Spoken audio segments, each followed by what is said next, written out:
आपले प्रतिनिधी मुकुल कुलकर्णी आपल्या सोबत आहेत। मुकुल, आता या प्रकरणी आणखी धक्कादायक खुलासे होतात, हे नेमकं काय प्रकरण आहे?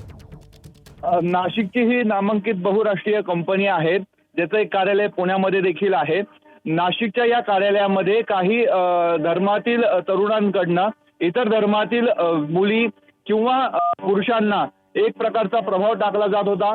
तुमचा धर्म कसा चुकीचा आहे, देवदेवतांबाबत अश्लील शेरेबाजी देखील केली जात होती आणि हा संपूर्ण प्रकार मागील 2 ते 3 वर्षापासून सुरू होता।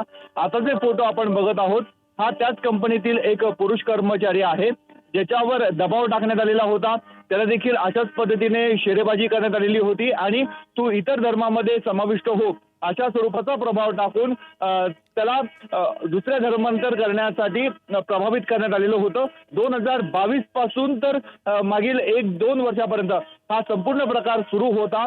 हे संपूर्ण प्रकरण एका महिलेने तक्रार केल्यानंतर उघडकीस आलं। ज्यावेळेस पोलिसांची टीम त्या कंपनीमध्ये गेली, चौकशी करायला सुरुवात केली, त्यानंतर एकापासून अनेक व्यक्तींपर्यंत अशा स्वरूपाचा पीडितांना त्रास दिला जात असल्याचं पोलिसांच्या निष्पन्न झालं आणि त्यामुळेच एसआयटीची स्थापना करण्यात आलेली आहे।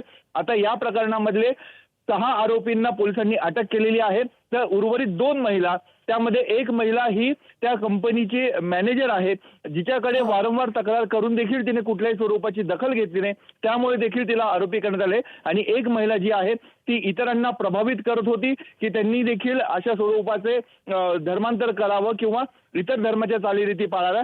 त्यामुळे या दोन्ही महिला फरार आहेत, त्यांच्या मागे एसआयटीची टीम आहे आणि उर्वरित 5 जणांना पोलीस कोठडी आहे, तर एक न्यायालयीन कोठडीमध्ये आहे। मुकुल, या संदर्भात तुमच्याकडून अपडेट जाणून घेत राहू। सध्या धन्यवाद या सगळ्या सविस्तर माहितीसाठी।